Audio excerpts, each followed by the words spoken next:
Reggae is a people music. People coming together. Ooh, yeah.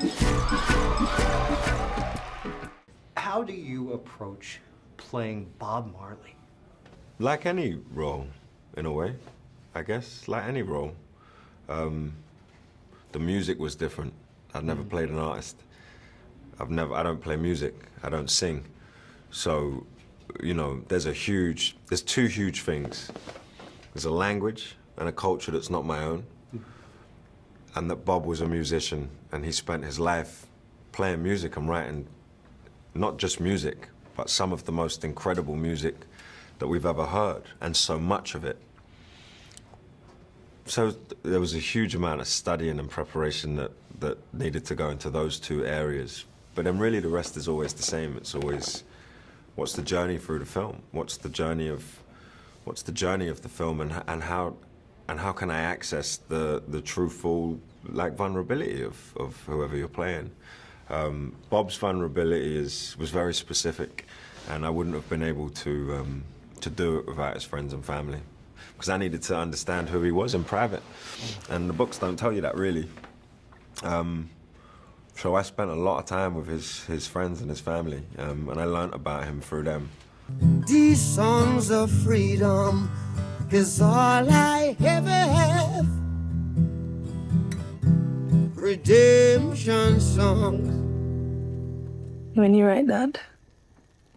All my life. With this film and this story, what did you want to say as a producer about your father and about your history?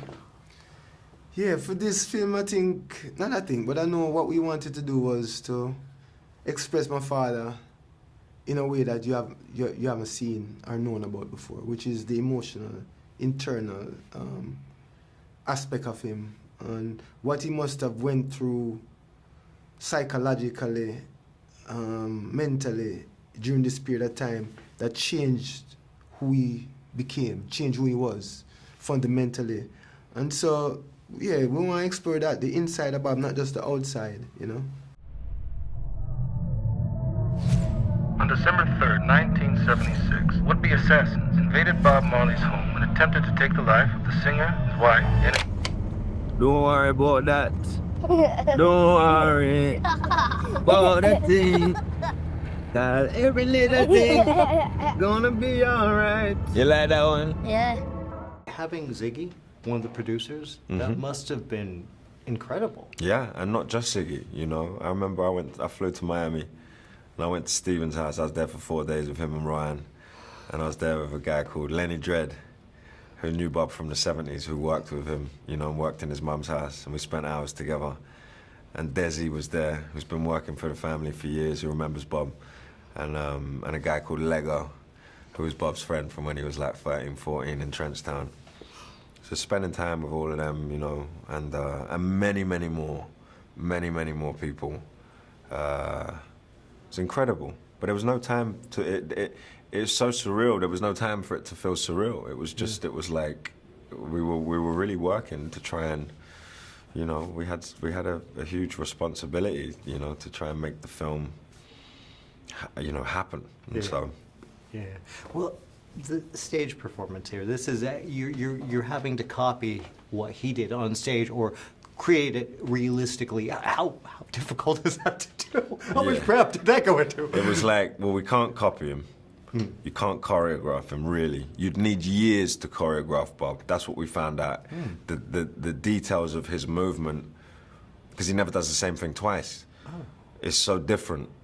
So you'd need years that we didn't have. And I don't even think it would be possible. So it was about understanding how I move. So it was studying how I move and then watching how he moved with experts. Yeah. And then slowly taking away some of my things that are quite distinctive.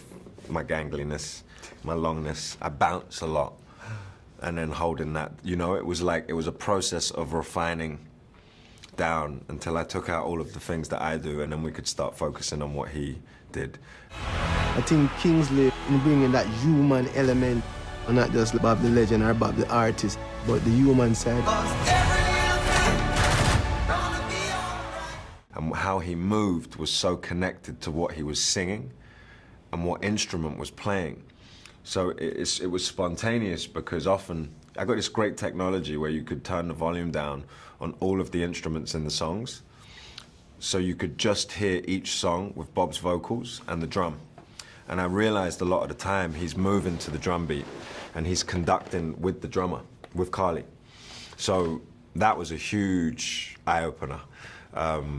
And so when Bob has a distinctive fit, often it's with the hi-hat, or he's following the bass, or he's telling people what to do. He was a conductor. And to really understand that he knew those songs inside out, so every instrument playing on stage, he knows, he's composed. It's like the detail in the music, as someone who's not a musician, was really mind-blowing to like get an insight into the craft and the detail and the like specificity of what he was doing with music. You know, he was a real genius.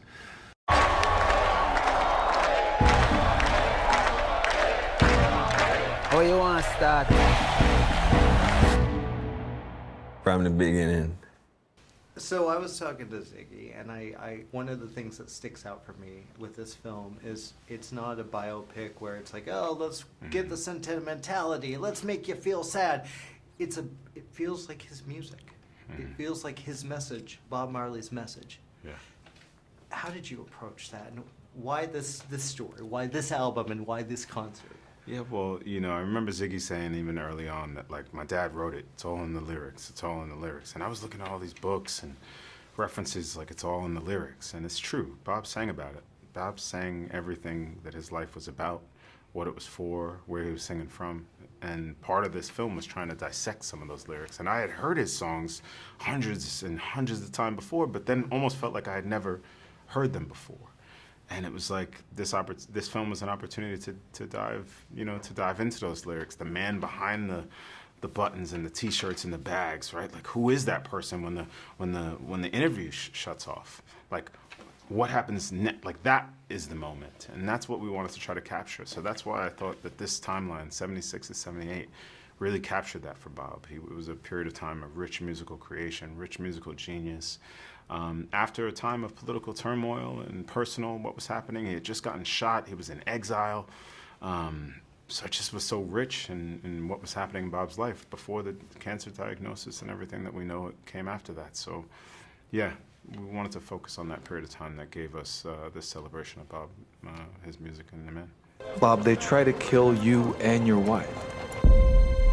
And now you're choosing to return to Jamaica to play a peace concert?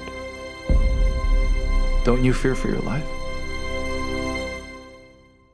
You know, you're seeing a man come in, play your dad, and recreate your dad's concert, your emotion, everything. What was that like for you, and how involved were you in the casting of this? Well, we had to be very involved in it because it was up to us to make sure, because we were the ones who brought the film idea forward. Oh, okay. So it was our idea, the family's idea, and we had to make sure that it was authentic. So when Kingsley came on set and started doing his thing, and I mean, we've been talking to Kingsley before. Like, we know he's met with us, we talk with him, he's met with my father, friends. So he's been engulfed by people who knew Bob personally.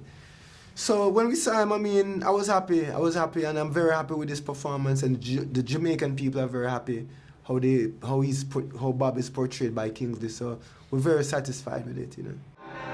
My life is for people. Do you really think this world will make it?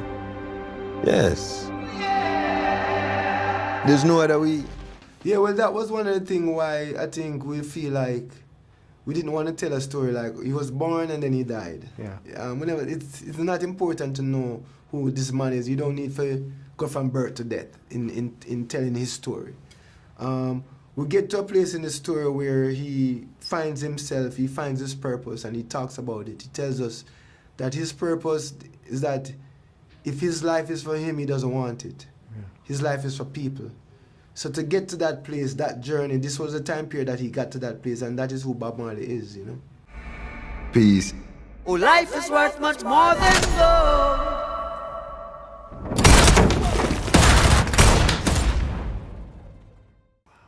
big of an influence was he on you growing up? I mean, huge. I didn't realize it at the time. My dad named me Reinaldo Marcus Green after Marcus Garvey, who Bob had studied. That wasn't an accident. He named my brother after Che Guevara. And so my dad was very much trying to put in the consciousness who our heroes were, what they represented, and my namesake. And it wasn't until I got older that I realized, oh yeah, Bob was always in the house. It was just something we always grew up with. We were the three little birds. I grew up with just my dad and my brother, and so we were the three little birds, for sure. And yeah, so yeah, this movie is just as much for him as it is for me, bringing him back and his memories and yeah, to life.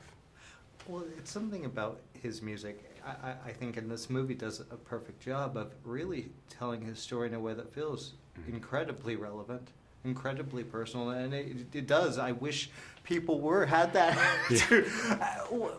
It must have been nice to kind of go back into the music. How did you pick the songs? How did you find the right moments, and how much to use? Yeah, so I think once we found the timeline, 76 to 78, that helped to kind of do the selection for us in terms of what music we were going to use. And then part of the filmmaking process for me was, I was born the year Bob died, so I never got a chance to see him in concert. I didn't know what that was like, so I wanted the film to feel like I got a VIP ticket into Bob's musical performance and how he created music. And so each space we go into, whether it's a rehearsal space or in his bedroom creating songs or in the recording studio or live, I wanted them to feel as if I were a fly on the wall and I was there watching him create.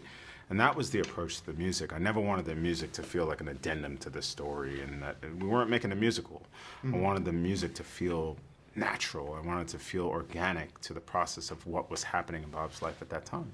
And so it made it easier for us to choose and select the songs that you see in the film, and the concentration, obviously, of Exodus, which is the album that took Bob from just being sort of a national hero to a global star.